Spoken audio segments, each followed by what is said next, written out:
Hello everyone and a very warm welcome to all of you. Today I am here to discuss Kantian ethics with you, or what we call as the deontological ethics. In order to understand the deontological ethics, I'll differentiate it with the consequentialist school of thought, or better to say, the utilitarians. But to make you understand this, let me take you to a real life incident which happened in 2002 in Germany.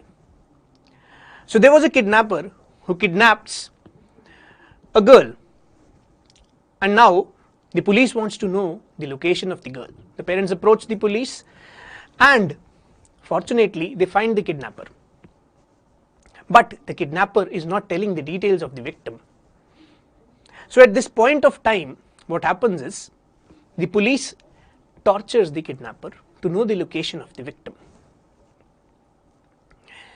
Eventually, the kidnapper reveals the location of the victim. He reveals that he had already killed the girl, but a very interesting development takes place at this point of time. The development that the police officer who tortures the kidnapper, he is tried in a court of law and punished. A utilitarian argument would make it very simple that to know the whereabouts of the victim, the torture of the kidnapper is very well justified. This is a utilitarian argument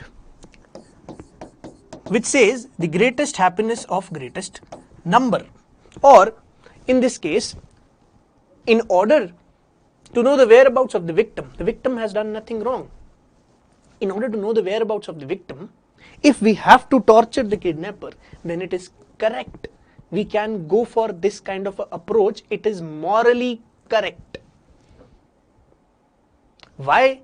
Because the end goal is something which is related to the victim. This victim has not committed any crime. The end goal is to release this victim. For this, whatever means needs to be employed, they should be employed. A utilitarian argument will justify this, and this will appeal to most of you also, that this is a reasonable thing, this is a moral thing to do. That yes, you can torture the kidnapper also. However, there is another position which is the Kantian position, or the deontological position, which says that no man whatsoever can be a means to the ends of someone else. Meaning, there is something which cannot be violated. It is a categorical imperative for Kant. You cannot violate that no matter what.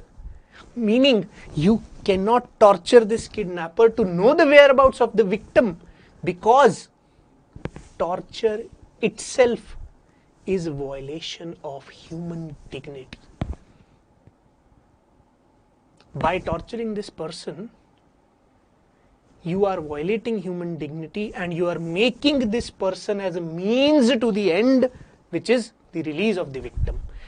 The Kantian position will not justify torture, although the utilitarian argument will justify, because the end is a good thing. My actions are being determined by the end state.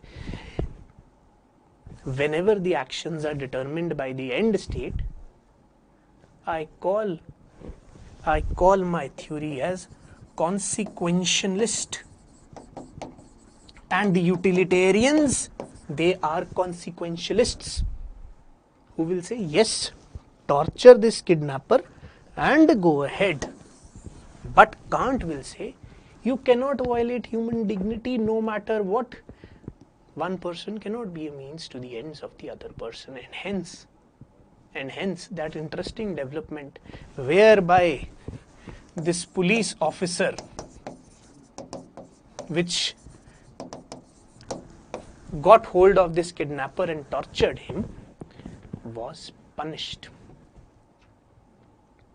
was punished. This might not seem something which comes inherently to us, but you should think about such kinds of conceptions whereby you are justifying your actions on the basis of end state, or the second position, which is that your actions in itself cannot be in violation of certain principles, and that principle is the principle of human dignity. That is Kantian ethics. No man can be a means to the ends of someone else.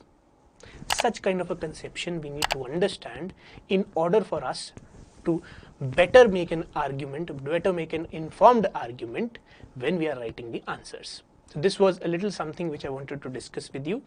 Please ponder over it and have a good time. I'll come again with another video. Thank you very much.